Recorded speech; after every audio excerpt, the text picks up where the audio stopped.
Hi, today I wanted to talk about our spending versus also our major deficit that we've built up, uh, primarily from, of course, the Bank of China. Under our president, Barack Hussein Obama, uh, the the deficit has gone to in excess of $16.4 trillion dollars. After, of course, recently the Congress, they voted to approve a temporary increase over that figure. Now, of course, prior to President Obama, up to George W. Bush, the total deficit for this country was roughly $10 trillion dollars. Obama has managed to increase it by more than $1 trillion dollars every year.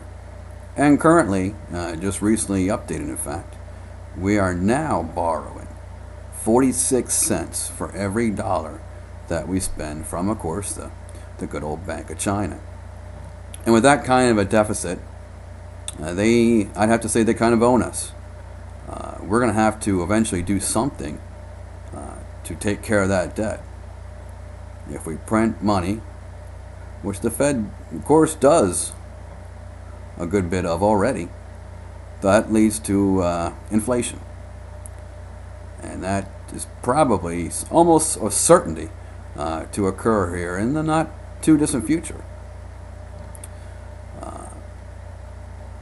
What he was hoping for, his open change philosophy, was to bring us to how Europe does things. Over in Europe, socialism is a big thing. They spend a lot more money than what they bring in. And they do that on all kinds of government programs where you can go from cradle to grave and possibly not even work. Or they also have a lot of programs where you work only like 20 years and then you retire, and they promise you full retirement. And those kind of government programs has certainly led to a lot of financial issues over there. The main countries over there that have problems, Spain, Italy, Greece, and Ireland, are the main countries that are having major issues. Anyway, like I said, Obama wanted to bring us more like Europe. In his first term, what he did was he majorly jacked up spending. Never had a budget to pass. As a result, the people could never really tell with any kind of accuracy what was going on, how much the deficit was being built, how much we were spending versus bringing in, and increasing taxes on, or making even 100% increase, or 100% tax on the 1%, still would not come anywhere near covering the deficit that we have built and over the years. Now that he's in his second term, Obama wants to increase taxes. He said to John Boehner during the recent negotiations to increase the borrowing limit, "We do not have a spending problem."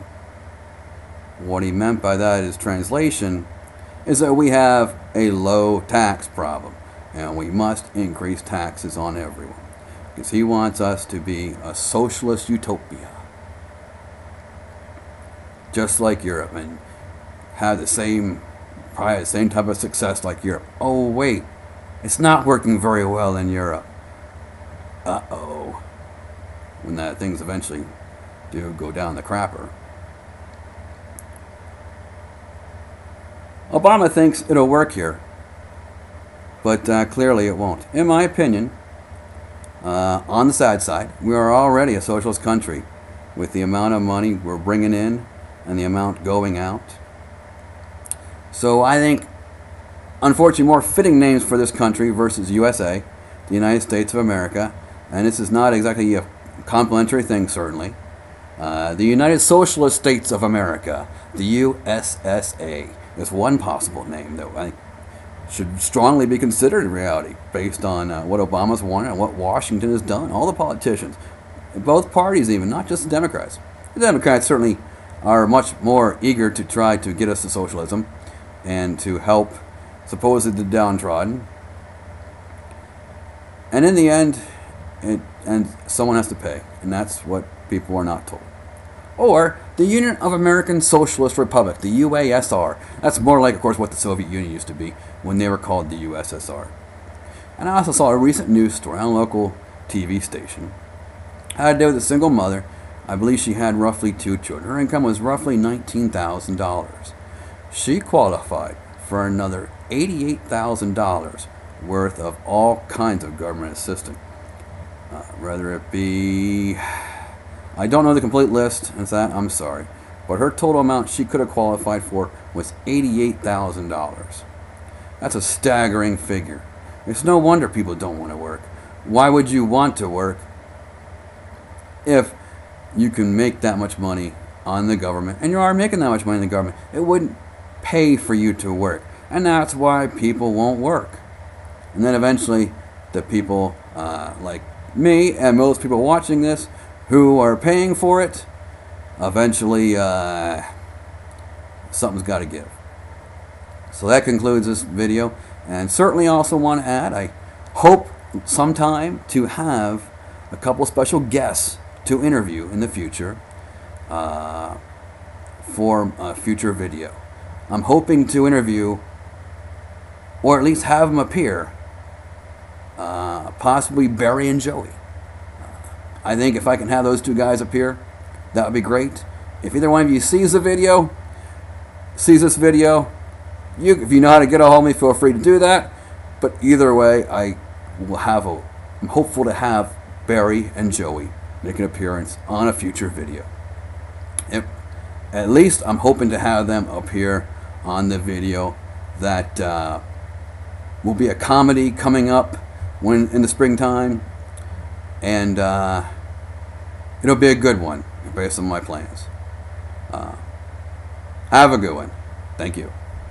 Thank you for watching.